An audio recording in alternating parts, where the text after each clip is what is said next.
You say, I don't steal, I do not lie, I do not hurt people, I go to church, I believe in God. You have told yourself your whole life, I am a good person. But Lazarus is still at your gate. This is Dr. Mark. I have heard that sentence my entire life.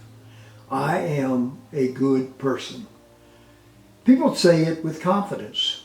They say it with comfort, as if it was a guarantee. I do not hurt anyone. I always mind my own business. I live a decent life. And by the world's standards, that sounds right. But Jesus told us a story that unsettles that kind of confidence. There was a rich man who lived well. He dressed well. He ate well.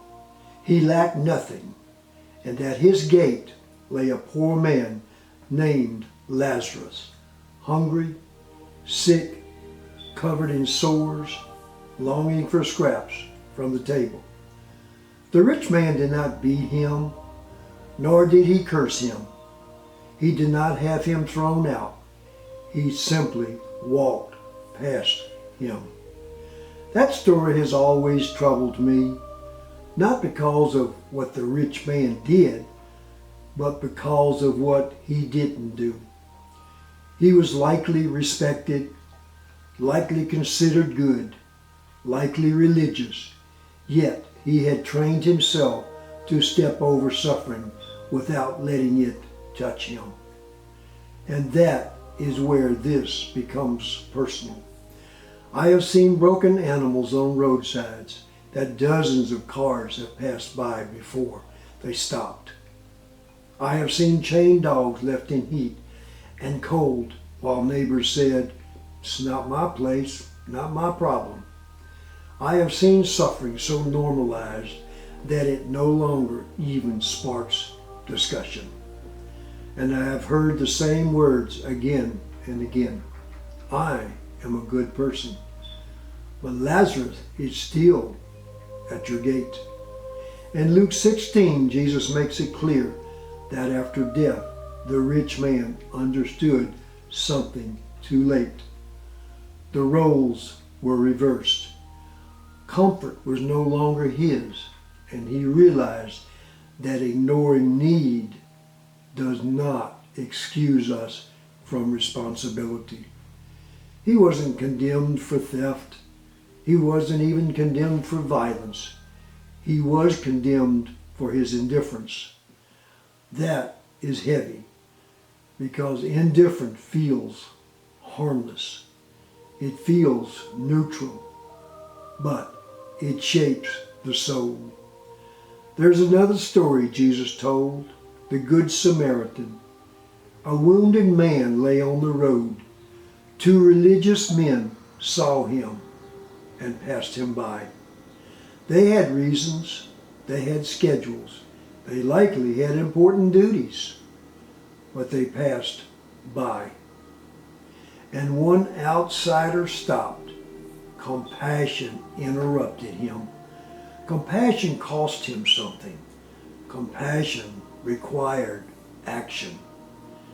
That is the difference. Being good often means avoiding wrongdoing. But righteousness, as Scripture shows us, requires more than avoidance. It requires engagement. Proverbs says, if you say, "We knew nothing about this," does not he who weighs the heart perceive it?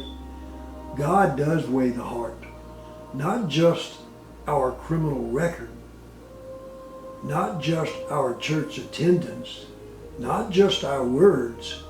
He weighs whether we saw suffering and hardened ourselves, or whether we allowed it to move us. Now hear me clearly. You cannot fix everything. I know that. You cannot rescue every animal. I've tried. You cannot carry every burden. but you can refuse to become numb. That is the real danger of calling ourselves good too easily. When we believe we have already met the standard, we stop examining our hearts. The rich man likely felt secure. He likely believed his blessings meant approval, all while Lazarus lay outside his gate. And here is the question I wrestle with, and I ask you to wrestle with it as well. When judgment comes, will the Lord say, I placed that life at your gate. I allowed that moment to test your compassion, and you walked past. We do not like that thought, but Jesus told that story for a reason, because heaven is not earned by comparison to criminals. It is revealed by the condition of your heart. A heart that sees, a heart that responds, a heart that refuses to become indifferent. You can attend church your whole life. You can avoid scandal. You can live quietly and offend no one, and still miss what matters most. Lazarus is not just a man in a parable. Lazarus is every moment of suffering that crosses our path. The stray animal, the lonely neighbor, the struggling family, the broken soul no one wants to engage.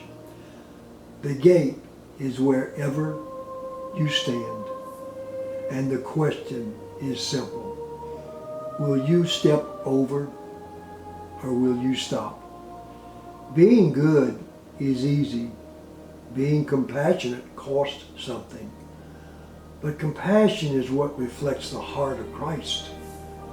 And when that day comes, and believe me, it will, I pray that none of us here, you saw and you chose comfort. Instead, may we hear you saw and you cared. This is Dr. Mark. Good day and God bless.